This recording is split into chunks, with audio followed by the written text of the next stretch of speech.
শুভ সরস্বতী পুজো। I বলো, কোথায় আছো তুমি?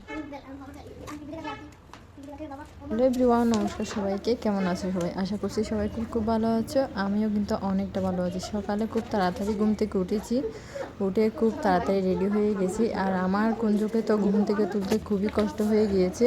ভাবলাম যে যেহেতু সরস্বতী পুজো, একটু পুষ্পাঞ্জলি নেওয়ার চেষ্টা করি। কোনো বছর তেমনটা নেওয়া হয় না। ও যখন প্রথম বছর জন্ম নিয়েছিল সেই বছরই পুষ্পাঞ্জলি নিয়েছিলাম। মাঝখানে এক বছর গ্যাপ থাকাতে মনটা খুবই খারাপ ছিল, পুষ্পাঞ্জলি নিতে পারিনি।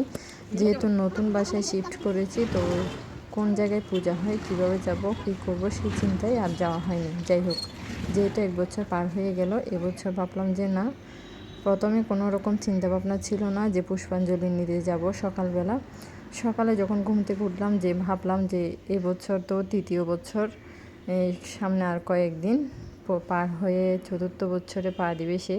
তো ভাবলাম যে না, এভাবে ছেলেকে নিয়ে বসে থাকা যাবে না, তাকে নিয়ে একটু মন্দির থেকে ঘুরে আসি আর পুষ্পাঞ্জলি নিয়ে আসি। যেমন ভাবনা তেমন কাজ। সকাল সকাল ছেলেকে ঘুম থেকে খুব তাড়াতাড়ি তুলে ফেললাম। ও যদি উঠতে চাচ্ছিল না, তারপরেও বললাম যে মা তোমাকে রেখে চলে যাচ্ছি। তখন খুব সুন্দর করে চোখ মেলে তাকাচ্ছিল আমার দিকে, মনে করছিল যে আমি রেডি হয়ে গেছি। যখন আমাকে রেডি হওয়া না দেখছে, তো তখন ও আবারও ঘুমিয়ে পড়ছিল। আবার ঘুম থেকে তুলে ভালো করে স্নান টান করিয়ে মন্দিরে চলে আসলাম।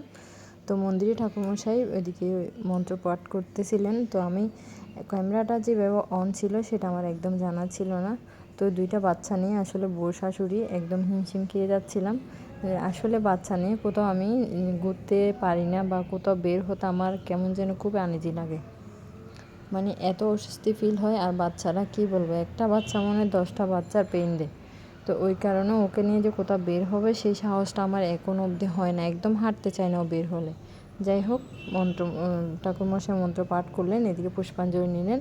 ওর যে প্রথম বছর আমি ওকে হাতের খড়ি দিয়েছিলাম, সেই বইটা আমি রেখে দিয়েছি। এইসহ ওর তৃতীয় বছর, চতুর্থ বছরে পা দিবে। তো ভাবলাম যে না, হাতের খড়ি একটু দিতেই হবে। তো ব্রাহ্মণকে বলে, ব্রাহ্মণ যদিও বকা দিচ্ছিল 5 বছরের আগে কোনো হাতের খড়ি হবে না, তারপরেও যেহেতু প্রথম বছর নিয়েছিলাম, এই পর্যন্ত তৃতীয় বছর নিচ্ছি। তো ভাবলাম যে না, আপনি একটু দেন, ওকে আশীর্বাদ করে দেন। তারপর জোর করে ঠাকুরমশাই থেকে ওকে হাতের খড়ি নিয়ে ভালো করে সবগুলো মন্দির দর্শন করে নিলাম। নিয়ে ওখানে চিন্তা করতেছিলাম বউ শাশুড়ি, যেহেতু বাসায় তেমন কেউ নেই, সবাই বাড়িতে চলে গেছে পুজো উপলক্ষে, আমরা যাইনি। বাড়িতে মাত্র আমরা বউ শাশুড়ি, শ্বশুর আর আমার যা সহ 4 জন আছি। তো 4 জনের জন্য খুব সিম্পলের মধ্যে গর্জিয়াস করে কি রান্নাবান্না করা যায়, বউ শাশুড়ি খুবই চিন্তা করতেছিলাম যে কি রান্নাবান্না করবো এখান থেকে গিয়ে। তো মা বললো যে চলো আজকে ভুনা খিচুড়ি রান্না করবো আর সাথে চিকেন রান্না করবো। ওখান থেকে অনেকগুলো প্রিপারেশন নিয়ে ডিম ভুনা করলাম, এরপরে বেগুন ভাজা করলাম। তো আমার শাশুড়ি মা ওইদিকে সব কিছু রেডি করে, যদিও ভাতটা উনি বসিয়ে দিচ্ছে একদিকে, আর একদিকে আমি চিকেনটা বসানোর জন্য মশলা কষিয়ে নিয়েছি।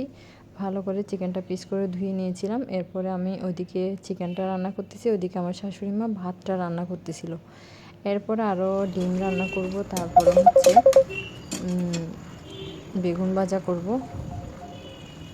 তো এগুলো করতে করতে আসলে অনেকটা টাইম হয়ে গিয়েছিল, দুপুরের প্রায় কাছাকাছি হয়ে গিয়েছিল। তো সব কিছু করতে পারাতে অনেক মানে সব কিছু করে নিয়েছি খুব তাড়াহুড়া করে। আর তোমাদেরকে এখনও ভয়েস দিচ্ছি, আমি এখনও খাইনি, তার রিভিউ এখনও দিতে পারছি না। তো সব কিছু রেডি করেই আমি খেতে যাব। আসলে যেহেতু 4 জন, সবাই একসাথে খেতে পারলে অনেক ভালো লাগে যে কোনো খাবার। তো আজকে দুপুরে খুব তাড়াহুড়া করে এতটুকুই মেনু ছিল। কেমন লাগলো আজকের ভিডিওটা অবশ্যই তোমরা সবাই কমেন্টে জানাবে। আর তোমরা কে কে সরস্বতী পূজায় কাটাচ্ছ, কোথায় গিয়েছো, অবশ্যই সেটা কমেন্টে জানাবে। ধন্যবাদ।